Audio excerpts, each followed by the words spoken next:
Dear friends, we are celebrating the year of Saint Joseph. In his apostolic letter, Patris Corde, Pope Francis dedicated this year to Saint Joseph and summarizes the greatness of this father in 7 beautiful exemplary figures drawn from the scriptures: that Joseph was a beloved father, a tender and a loving father, an obedient and accepting father, a working father, a creatively courageous father, and a father in the shadows. In presenting the personal portrait of Saint Joseph, Pope Francis says that Saint Joseph reminds us that those who appear hidden or in the shadows can play an incomparable role in the history of salvation. Saint Joseph is the patron of the universal church. This supreme honor is mainly based on his role being the husband of Mary. Of all men in the world, God has chosen Joseph to take care of his beloved son, Jesus, and the Blessed Virgin Mary. What is it that made Saint Joseph so great? He was not immaculately conceived as our Blessed Mother was. He was not divine like Jesus, but he was the head of the Holy Family, his guardian, and his provider. He became the legal father of the Savior of the world and the spouse of the Mother of God. Joseph is not great only because he was given such incredible privileges, but he was great for the choices he made in his life.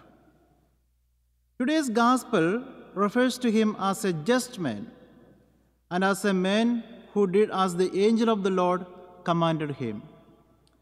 Thus, his greatness is primarily on account of his moral righteousness and obedience to the will of God.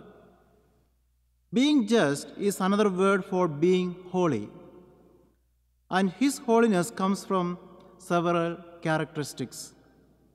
First, his profound humility. When the angel revealed to him in a dream that Mary is with child, he wanted to leave her. This thought of leaving Mary is not due to fearfulness or being irresponsible, as many would think. Rather, it is out of humility and the genuine feeling of true unworthiness to be part of this grand divine plan of salvation. His spirit of humility has been adequately illustrated throughout his life. Second, as natural consequences of his humility is his prompt and unconditional obedience to God's plan.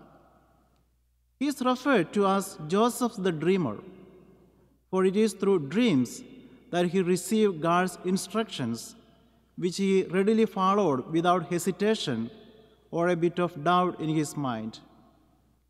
Joseph raised his heart and mind to God in all his needs and dangerous situations in life, besides praising and thanking God the Father. It is also clear that Joseph took his vocation seriously. Pope St. John Paul II gave him the title Guardian of the Redeemer. Over and over, he showed his unwavering commitment to his role as the guardian of his legal son Jesus and of his wife Mary. His life was spent providing for them, protecting them, and offering them a father's heart.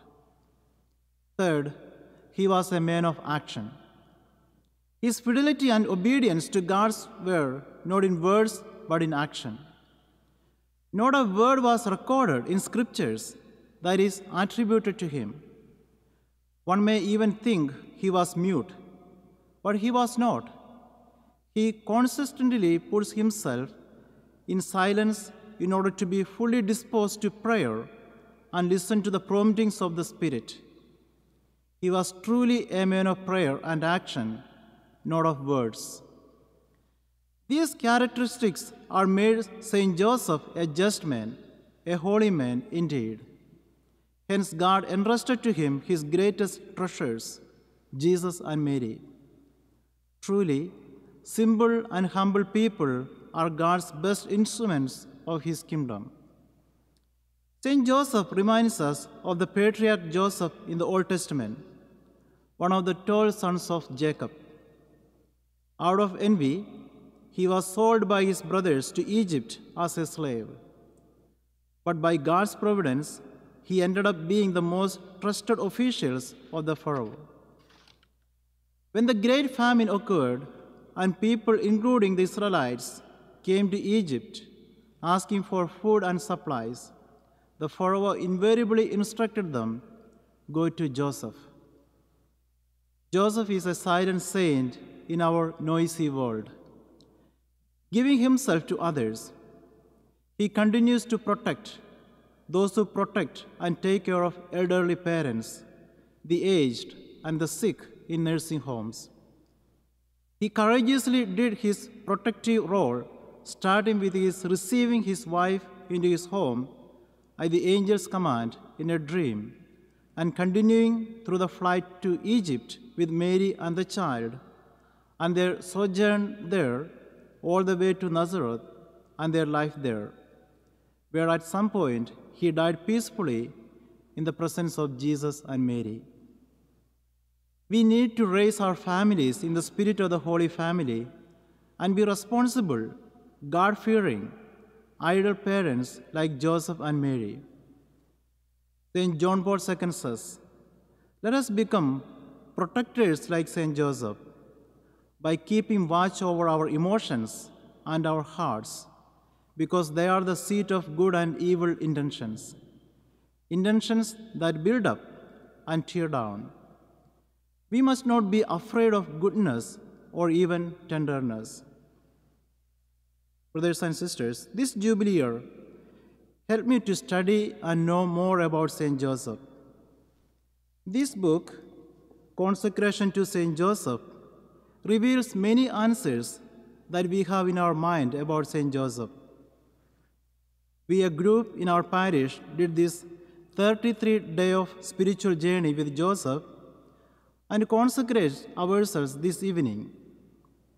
I wish during this Jubilee year, if all of you are able to read this book, that will bring a lot of blessings and changes in your life and in your family.